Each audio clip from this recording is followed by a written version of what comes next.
इनकी समझ में ये बात नहीं आ रही है। आपने परमिशन लिया था पुलिस से जाने के अरे लिए? परमिशन की क्या जरूरत है भैया, मैं कोई वहां पे प्रदर्शन करने थोड़ी जा रहा हूँ, वहां लाखों मुसलमान जा रहे हैं, मैं भी जा रहा हूँ। जाने नहीं देते, हम हथियार उठाएंगे, जरूरत पड़ेगी हथियार उठाएंगे और फिर कोई हमारे सामने नहीं टिकेगा, ना सरकारें टिकेंगी। ये तो हम मोदी योगी है, सब हमारे ही लोग हैं, हम मुझे नहीं रोक सकते। ये मैं अभी हथियार नहीं उठा रहा हूँ, इसलिए रुका खड़ा हूँ। जिस दिन मैं आपके समर्थक तो वहां पहुंच गए हैं। समर्थक मुट्ठी, हमने कहा 100 एक करीब लोग पहुंचेंगे, हमने ज्यादा लोगों से कहा ही नहीं है। लेकिन अगर मुसलमान वहां रुकेंगे, ये सरकारें मुझे रोक नहीं पाएंगी, कल नहीं रोक पाएगा कोई भी, ना ये पुलिस रोक पाएगी ना कुछ रोक पाएगी। सरकार पूरी दुनिया में इन्हें काबू करके दिखा दूंगा। ये बदतमीजी की हद हो रही है हमारे साथ। हम शांतिपूर्वक तरह से अपनी बात करने जा रहे हैं, वो गुंडागर्दी करने। जंतर मंतर कितने लोग रह सकते हैं जंतर मंतर पे? ज्यादा से ज्यादा 1000 लोग, लाखों की तादाद में जंतर मंतर पे वो इकट्ठा हुए, मेरे खिलाफ नहीं हुए हैं, वो इस मोदी के खिलाफ इकट्ठा हुए हैं, अमित शाह के खिलाफ इकट्ठा हुए हैं।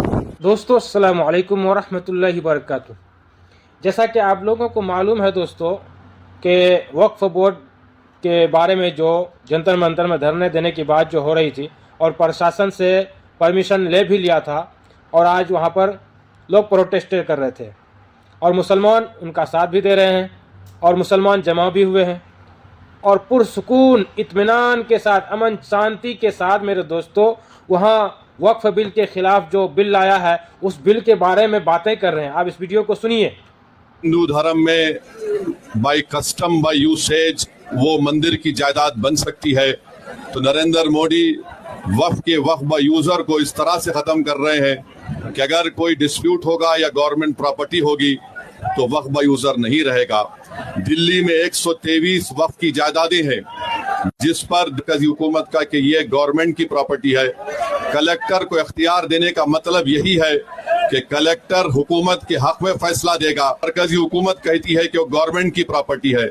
अगर कल खुदा ना खास्ता ये कानून बनेगा तो कोई भी जाकर मरकजी हुकूमत की तरफ से, दिल्ली सरकार की तरफ से वहां पर एक नोटिस लगा देगा कि ये वक्फ की प्रॉपर्टी। हिबा को निकाल रहे हैं, ट्रांसफर ऑफ प्रॉपर्टी में हिबा है मगर कोई गिफ्ट नहीं कर सकता वक्फ की जायदाद को। नरेंद्र मोदी आजकल भारत के हमारे फजीलतुल शेख बने हुए हैं और ये बता रहे हैं कि अगर कोई मुसलमान होता है तो उसको 5 साल तक वो वक्फ को नहीं दे सकता है।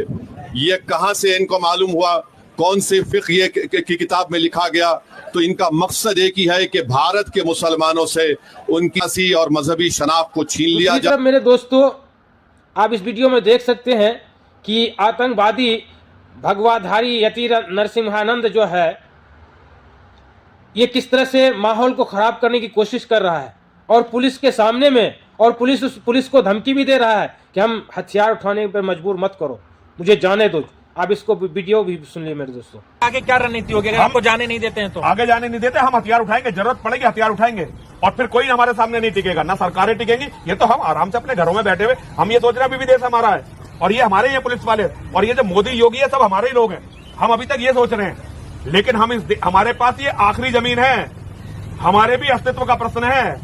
ये बिक गए होंगे नेता, मैं नरसिंहानंद गिरी हूं, ये मुझे रोज नहीं रोक सकते। ये मैं अभी हथियार नहीं उठा रहा हूं, इसलिए रुका खड़ा हूं। जिस दिन आपके समर्थक तो वहां पहुंच गए हैं। समर्थक मुट्ठी, हमने कहा 100 एक करीब लोग पहुंचेंगे, हमने ज्यादा लोगों से कहा ही नहीं है।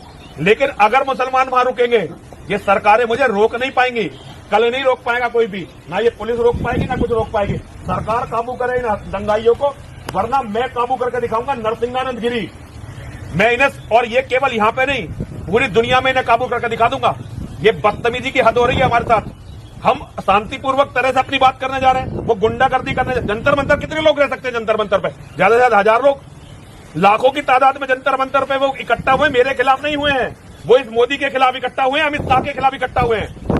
इनकी समझ में ये बात नहीं आ रही है। आपने परमिशन लिया था पुलिस से जाने के अरे लिए? परमिशन की क्या जरूरत है भैया, मैं कोई वहां पे प्रदर्शन करने थोड़ी जा रहा हूँ, वहां लाखों मुसलमान जा रहे हैं, मैं भी जा रहा हूँ। तो ये हमारे साथ बात करने के लिए नरसिंहानंद जी हैं जिनको यहाँ पर रोक लिया गया है, पुलिस ने जाने नहीं दी जा रही। इनका कहना है कि ये जंतर मंतर पे जाने की कोशिश, ये इस तरह से अमन शांति को बिगाड़ने की जो कोशिश कर रहा है, ये इन पर यूपीआई की धारा इन पर नहीं लगेगी, एनएसए की धारा नहीं लगाएगी मेरे दोस्तों इन पर? आप लोग कमेंट जरूर कीजिए। ऐसे ही पाखंडी बाबाओं की वजह से देश में माहौल खराब हुआ है और हिंदू मुस्लिम का नारा लगता है और मुसलमानों को टारगेट करता है, मुसलमानों को कहीं पे मारा जाता है, पीटा जाता है मेरे दोस्तों। जैसे मानसिकता बाबाओं की वजह से हिंदुस्तान में जो आज माहौल खराब हो रहा है, इन्हीं लोगों की वजह से हो रहा है मेरे दोस्तों। और प्रशासन सरकार इनको छूट दे रखी है। कुछ दिन पहले इस नाजायज बाप की औलाद ने यति नरसिम्हा कुत्ते की औलाद हमारे नबी की शान में भी गुस्ताखी की थी और सरकार अपने घर में छुपा के रखा था। 10-15 दिन के बाद फिर इनको आजाद छोड़ दिया, फिर ऐसे कुत्ते की तरह भुगते रहा मेरे दोस्तों। इसकी रस्सी खींचने वाला कोई नहीं, इन पर डोर लगाने वाला कोई नहीं है मेरे दोस्तों। ऐसे पाखंडी की वजह से मेरे दोस्तों हमारे देश का माहौल खराब हो रहा है, हमारा देश का नाम गिर रहा है मेरे दोस्तों। इंटरनेशनल जगह में मेरे भारत का नाम मेरे दोस्तों बदनाम हो रहा है। आप क्या सोचते हैं, कमेंट जरूर कीजिए मेरे